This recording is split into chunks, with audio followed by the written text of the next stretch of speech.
Hello guys, nandito tayo sa pinakabagong segment natin. Tuturuan ko kayo kung paano gamitin itong Pathfinder in Illustrator. Alam ko madami kasi nagko-comment sa akin na o paano nga ba ang tunay na graphic artist. Ito, madami nagko-comment sa akin kung paano nga ako paano ako nagsimula dito. Siyempre dito muna tayo sa pinaka basic hanggang extreme na ating pag-aaralan kung paano nga ba maging master nitong graphic artist na to. Siyempre, sisimulan na natin kasi ayaw ko kayong mabitin pa. Actually, ito na yung pinakabago natin segment kasi nga kailangan natin mag-upgrade, diba?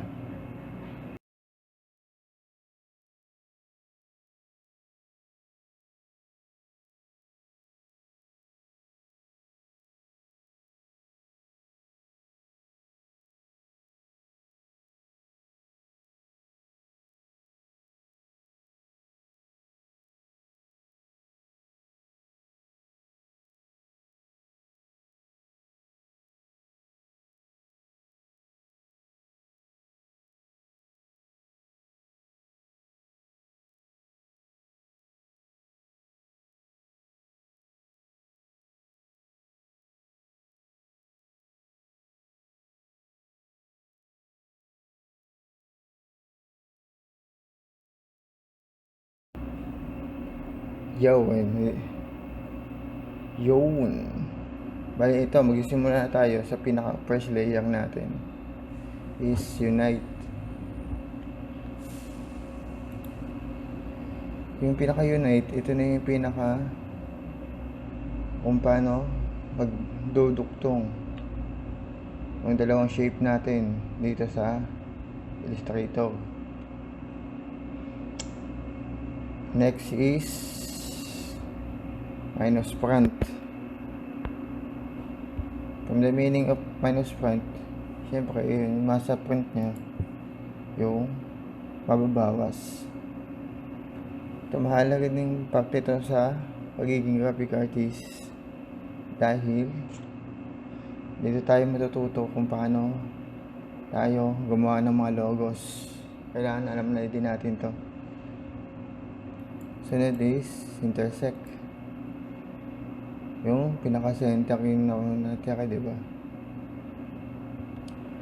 Minsan kailangan din natin pag-aralan to kasi mas kailangan to sa trabaho. Next is extrude. Yan na nga. Parang invert siya ng intersect. Next is divide. Makakat niya yung lahat ng mga shape natin. Next is trim. Yun, magkoconnect silang dalawa. Next is merge. Baka merge din pala ito, no? Next is crop.